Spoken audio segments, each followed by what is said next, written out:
አንድ አምላክ በሚሆን በአብ በወልድ በመንፈስ ቅዱስ ስም ሚያዝያ 29 በዚች ቀን የክብር ባለቤት ጌታችን የኢየሱስ ክርስቶስ የልደቱ መታሰቢያ ነው። ይቅርታው ቸርነቱና ምሕረቱ ከሁላችን የክርስቲያን ወገኖች ጋር ለዘላለሙ ይኑር አሜን። በዚችም ዕለት ከ72ቱ አርድእት አንዱ ሐዋርያ አርስጦስ አረፈ። ይህም ቅዱስ ከሐዋርያት ጋር በጽርሐ ጽዮን የመንፈስ ቅዱስ ጸጋ ከተቀበለ በኋላ በየሀገሩ ሁሉ ቋንቋ ተናገረ። ሐዋርያትንም እያገለገለ ከእሳቸው ጋር ሲሰብክ ብዙ ጊዜ መከራ ተቀበለ።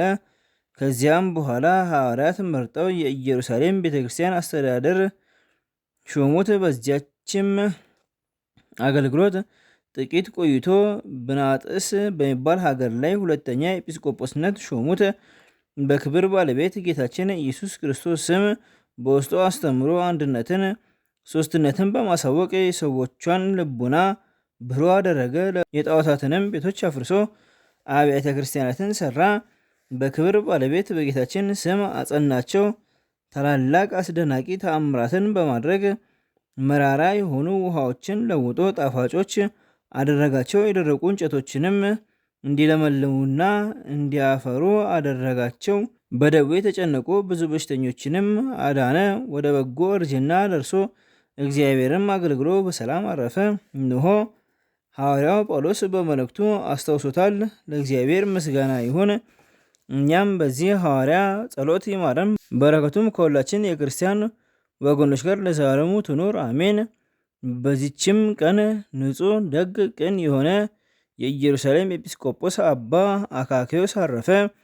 ይህንንም ቅዱስ ከሃዲያን ብዙ ቀኖች አሰቃዩት።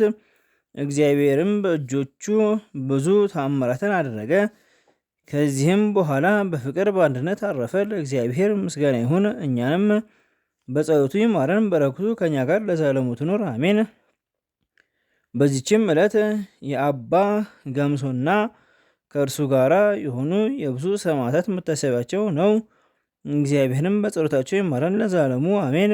ዘአቅረብኩ ማኅሌተ ዘኪሬ ማእላፍ እምነተጸምዱ ዘልፈ እለ አነብብ ተወከፍ ዘኔቴ መጽሐፈ እንተ ርእሰከ እግዚኦ ጻድቀ ምሉት ወኩፈ እምላብኡ ብሉዓን ዘተርፈ ነቢያት ቅዱሳን ሐዋርያት ሰባክያን ሰማዕታት ወጻድቃን ደናግል አዲ ወመነኮሳት ሄራን ባርኮ ጎበዘቲ መካን እስከ ረገይሌ ቆኖስ ሕፃን ለጻፎ በክርታስ ወጻፎን ዘደርስ ወለዘአንቦ ወለስተርጎም ሳዲስ ወለሰማ ቃሎ በዝነ መንፈስ ወጸሎቶሙ ማርያም አረቂተ ኩሉ እምባ ወሬ ማረን ኢየሱስ ክርስቶስ ቅዱሳኑ ጸሎት ይጠብቀን፣ በረከታቸውም ከኛ ጋር ትኑር። አምላክነ በከመ ትኮን ከመ አምሳነ አሁን ዘንሳይት